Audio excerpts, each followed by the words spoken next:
গুম ও শতাধিক হত্যা মামলায় সাবেক সেনা কর্মকর্তা জিয়াউল আহসানের বিরুদ্ধে প্রসিকিউশনের দাখিল করা অভিযোগ আমলে নিয়েছে ট্রাইব্যুনাল। পরবর্তী শুনানি ২১শে ডিসেম্বর। এ বিষয়ে আরও বিস্তারিত জানাতে আন্তর্জাতিক অপরাধ ট্রাইব্যুনাল থেকে যোগ দিচ্ছেন সহকর্মী বিজন কুমার দাস। বিজন, প্রসিকিউশন কি বলল বিস্তারিত জানাবেন। দেখুন ঈশিতা, প্রসিকিউশন কিছুক্ষণ আগে আমরা সাংবাদিকদের ব্রিফ করলেন যে বরখাস্তকৃত জিয়াউল আহসান তাকে সকালেই হাজির করা হয়েছিল। আমরা সেটি আগেই জানিয়েছিলাম। তার বিরুদ্ধে আনুষ্ঠানিক যে অভিযোগ সেটি আজকে দাখিল করা হয়েছে। এর আগেও একাধিকবার তাকে এখানে আনা হয়। তাকে পরবর্তী সশরীরে হাজিরার জন্য সেটা ২১শে ডিসেম্বর সেটি ধার্য করেছে আদালত।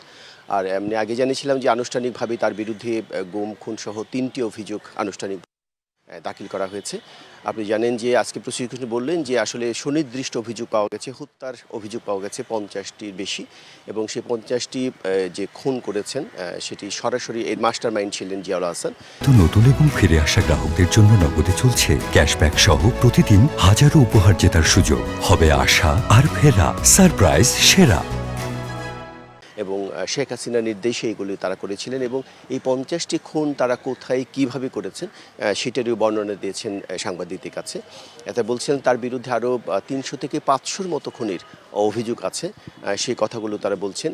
আর এছাড়া আদালতে সকালে আমরা দেখেছি যে আনিসুল হক এবং সালমান এফ রহমান তাদেরকে আজকে হাজির করা হয়েছে, এবং তাদের শুনানি হয়তো শেষ হয়েছে কিছুক্ষণ, আনুষ্ঠানিকভাবে আবার আমাদেরকে জানানো হবে। এবং তাদেরকে যে অভিযোগ গঠনের শুনানি, পরবর্তী শুনানি ২২শে ডিসেম্বর সেটি আমাদেরকে জানিয়েছেন।